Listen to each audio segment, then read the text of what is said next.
Good afternoon, Jamie. Hello, How are you today? I'm fine. How are you?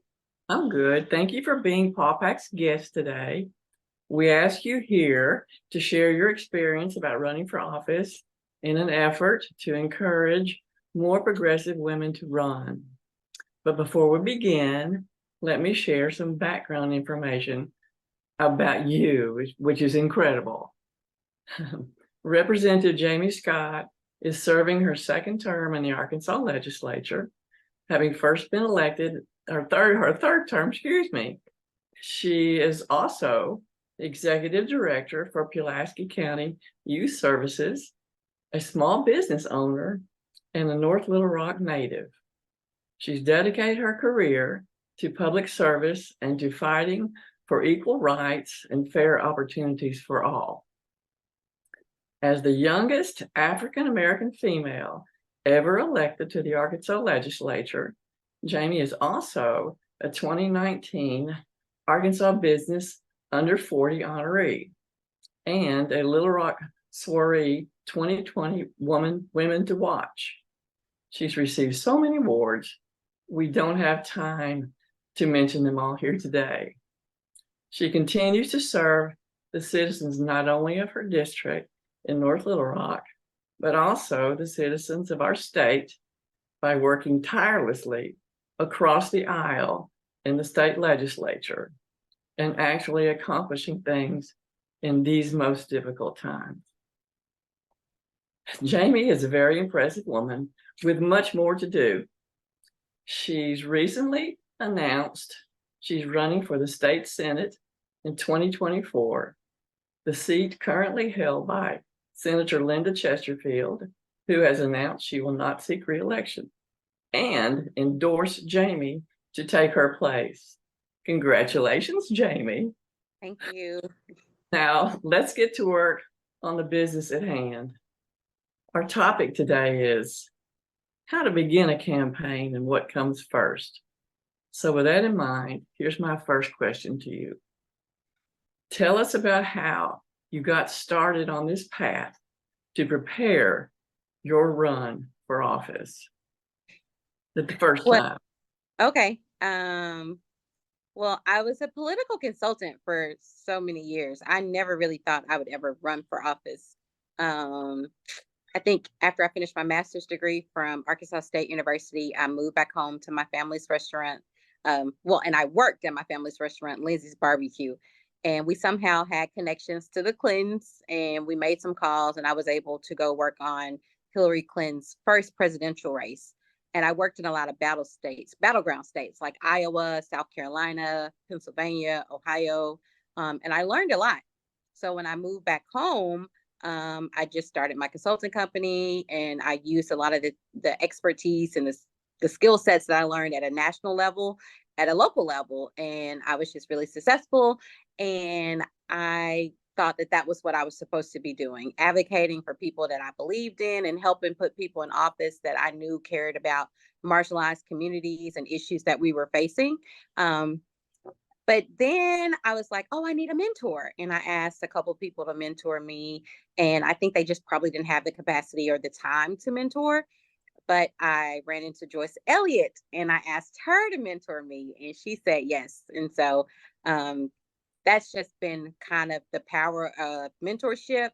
I think if you look back at the time she's taken over the past decade to sow into my life and make sure I had opportunities, it's definitely helped me become the leader I am today. She saw something in me that I didn't see in myself.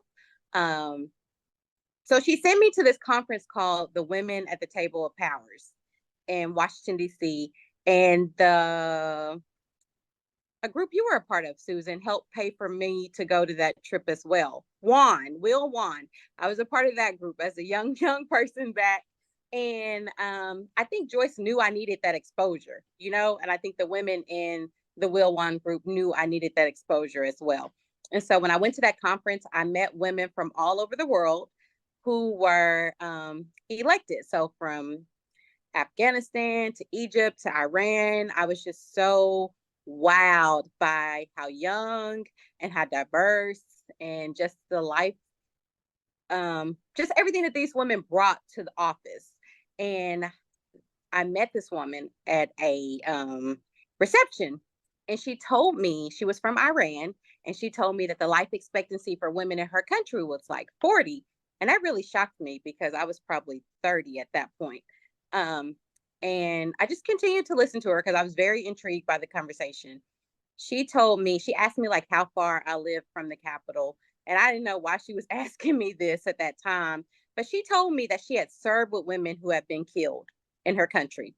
And she told me that sometimes they had to take detours to get to their capital to cast their votes for women's rights, education, things that they believed in, and probably something that people in our country take for granted, that we have those opportunities. And yes, those rights are being taken or made a little more challenging in Arkansas, but we're still fighting for those issues for those women. But she made it very clear to me that um, the cost of service in her country could be her life. She hugs her husband and her daughter every day because she don't know if she's gonna see them again. Right. And I was like, wow, I'm only like 3 miles away from the Capitol. And she told me there's no reason your name shouldn't be on the ballot. So even though I had Joyce and all these other people around me who have been pushing and encouraging me to run for office, I still didn't think that I could be the voice for my community until I had that conversation with that woman. And just the power of her story changed my life. And I'm grateful that y'all invested in me at a young age. And I think it's helped me become the voice that I am today, fighting for communities in Arkansas. So that's Wow. how I got where I am today. That's an incredible story, Jamie, and one that is so fulfilling, not only for you, but for everyone that ever hears it. And it's terrific. So to take it to another level here, once you were committed to run, how do you get an actual campaign off the ground? So what are the important things you do first? You have to hire a campaign manager. I was always impressed with John Whiteside. He's always ran Joyce's race. I worked with him on her first congressional race. That's when I met him in, I think, 2010. But I think who you hire to run your race is like the most important decision you'll make as a candidate because you're so vulnerable at times. You just need somebody that you can trust, that can handle you, that has your best interests at heart, that sees you have your meltdowns, but still believes in the work that you're called to do to be that voice for the community. So I think who you hire, I think people sometimes they hire a bunch of people. You don't need to hire a bunch of people. You need to try to just raise money and keep your resources so that you can get your mailers out and you can get your message out. Sometimes candidates can spend way too much money on consultants. I try to find people that are gifted to do a lot of things. So that way I don't have to hire so many consultants. And I think you need to have people make a list. Have your grandmother make a list, you make a list, people that would donate to you. You will be surprised at the reach you have within your families and your networks of people that you can call and ask for funds. And raising money is not something that people like to do.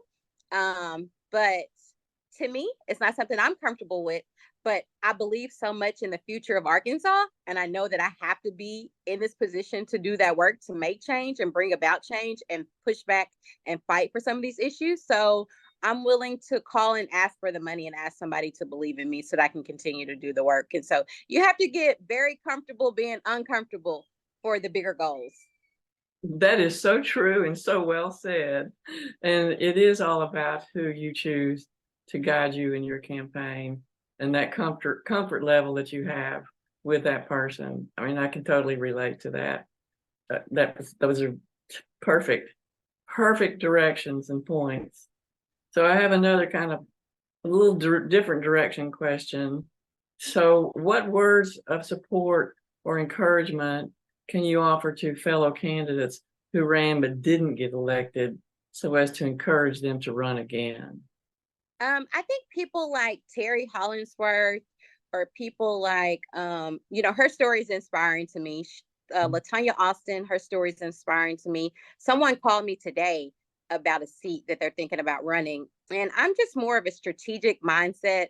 I know people are ambitious and they just want to get in office, But what makes the most sense? You run in every election cycle, or you waiting a cycle for a seat that's coming open and you getting out there and helping others? I've been a person who's been willing to help others for years before I ever ran for office, make sure that they got in office. I believed in them. Um, and I think that paid back in ways I couldn't even imagine when I ran for office, just the amount of people who were willing to help me. And so, sometimes people are just moving around trying to get to districts to run. And I feel like just stay rooted where you are, keep helping and keep serving, and the door and the opportunity is going to open for you. And so that's the advice I gave somebody today that's thinking about running. And she's already ran and she's an incredible candidate, and she just wants to be in office. And I think she would be an amazing asset on any level. But it doesn't make sense to me to run for a JP seat or a city director seat when your heart is like probably being in the legislature. And then we have some seats that are about to come open after this next cycle. So if people can just kind of get focused on really, what do you want to do? Is it just about being in office, or what level of government? Because as Democrats, we need to build the bench on every level. School board is important, quorum court is important, city council is important, not just the legislator. And so if we can get people to get excited about those roles and we can build a bench in those roles, we will have the pathway to have people that are ready to run races when seats open in the legislature. That is so true and so accurate. And there's this eager want and need to help and do stuff, but it's finding that place that's the best fit for a potential candidate, and it's do some homework and get Mm-hmm. really, you know. So my last question is, what pointers about running do you find most important to potential candidates to remember to help them stay focused toward the end game? Um, I always start off with, you got to take care of yourself. Not only is it important that you hire the right person to take care of your race, like somebody that you can trust and be vulnerable with, somebody that's going to push you and hold you accountable, but you have to take care of yourself in the process. And so, sometimes we forget that, and sometimes there's some high moments and there's some low moments. I've been on a lot of races. I've seen a lot of things, from a national level to Senator Pryor's race to other races here locally, where stuff just spiraled out of control.